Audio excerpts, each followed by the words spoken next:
Hello and welcome back to Simple Social Sciences. Today we have another simple psychology session and we're carrying on with the approaches. We're going to be focused on the cognitive approach today, so by the end of this session you should be able to do the following. 1. Describe the cognitive approach. 2. Outline the emergence of cognitive neuroscience. And 3. Evaluate the cognitive approach. Let's begin. So remember when we looked at the behaviorist approach, they were interested in just stimulus and response links. They weren't interested in anything else that occurs between the stimulus and response, and they thought anything that isn't observable isn't worth studying. Then we looked at the social learning theory, which added to this by looking at the mediational processes involved in between the stimulus and the response. They argued it was important to examine a person's mental processes as the individual will use these to determine a new response or a new behaviour. The cognitive approach takes a closer look at these mental processes and argues that our behaviour is determined by the way that we process information from the environment. One of the things that influence the way that we process information are schemas. A schema is a package of beliefs and expectations on a topic that come from our prior experiences. We use schemas to understand and respond to different situations. According to the cognitive approach, we store these mental representations and we apply them when they are needed. Okay, so I have a question for you. If schemas affect our behaviour, how might different schemas affect different people's behaviour when they see a dog? Well, if they have a schema where a dog is family, friendly, loving, or loyal, they might go over when they see a dog or maybe ask if they can pet the dog, think, oh, the dog is so cute, and just feel like happy, basically, when they see the dog.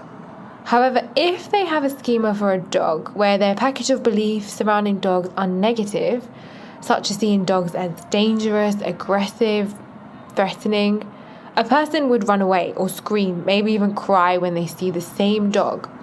So schemas help us to process information from the environment based on the pre-existing information we have. By using pre-existing information to process new information, this helps us to create mental shortcuts. Now to test this out, I'm going to give you a little task to do. When I present the next slide, I want you to read it out loud as fast as you can. I don't want you to pause it, I don't want you to think about it. We're just going to try to make sense of what you see. And if you are listening on the podcast only, head on over to YouTube for the image and then you can do the little test there as well. Okay, I'll stop talking now. Okay, so you were able, or you should have been able, to read that relatively fluently even though all the words were misspelled. And this is because of our schemas. So schemas make sense of the paragraph by using information from our long-term memory to provide matches with these misspelled words and the correct spelling. So our knowledge and expectations of the way these words usually look is helping us to read this paragraph fluently. And that's what schemas do. They help us take those shortcuts. Cognitive psychologists also use models to understand the brain and behaviour. These models help explain internal mental processes and help us to make inferences about what people are thinking about and how this could then influence their behaviour. Okay, so the information processing approach is one of the models used to explain internal processes. This approach is used to explain mental processes and states that humans actively process information from the environment through the senses.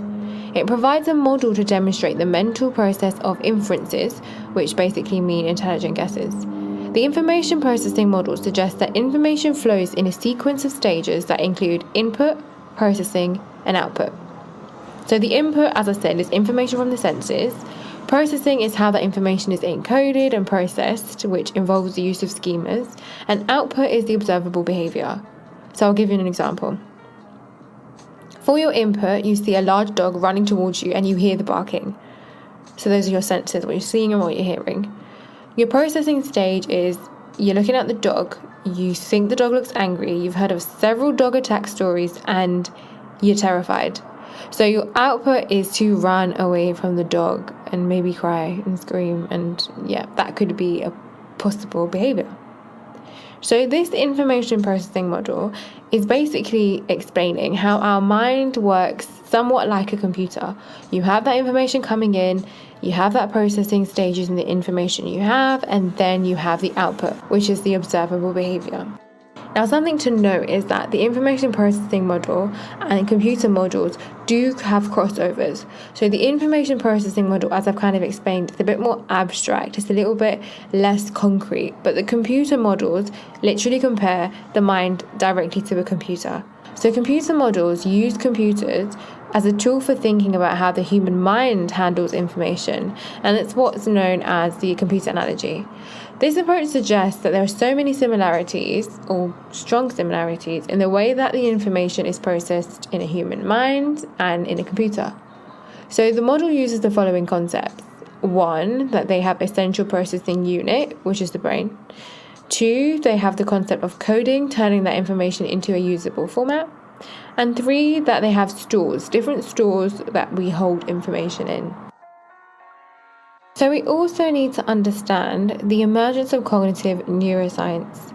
So cognitive neuroscience is a scientific study of the influence of biological structures that underpin cognitive processes. In the last 20 years, there have been several advances in brain imaging techniques such as fMRIs, and these have allowed scientists to systematically observe and describe the neurological basis of mental processing.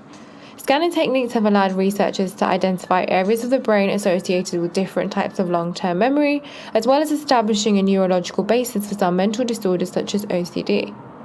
Cognitive neuroscience is a cognitive approach and a biological approach. However, in the approaches unit for the AQA syllabus, you have to consider it as a part of a cognitive approach.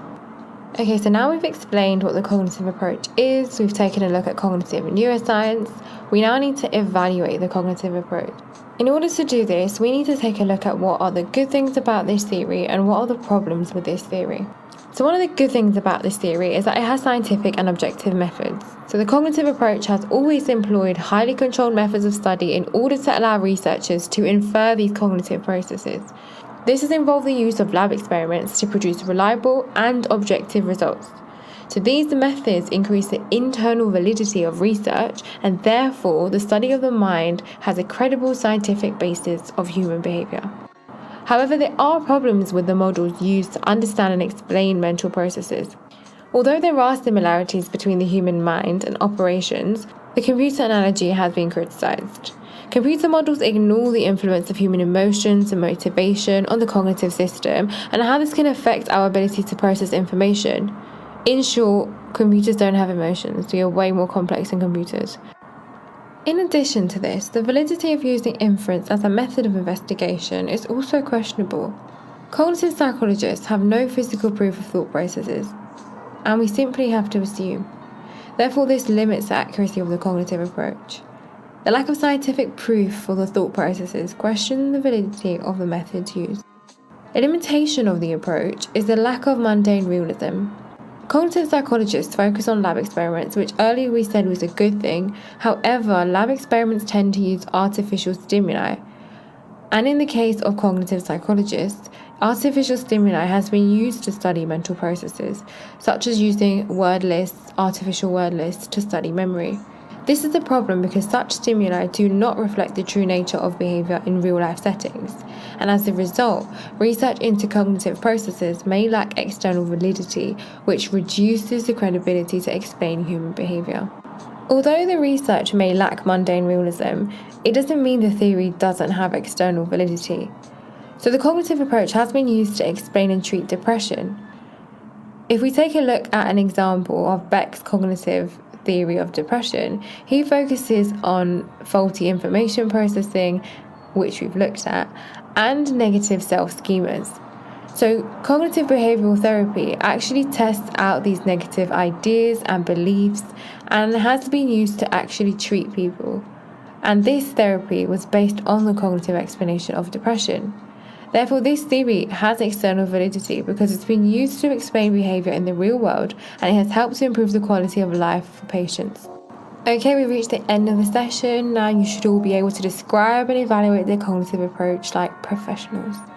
If you found this video useful, please give it a thumbs up, share it with someone else who you think might find it useful, any of your psychology study buddies, and don't forget to hit follow if you are listening on any of the podcasts.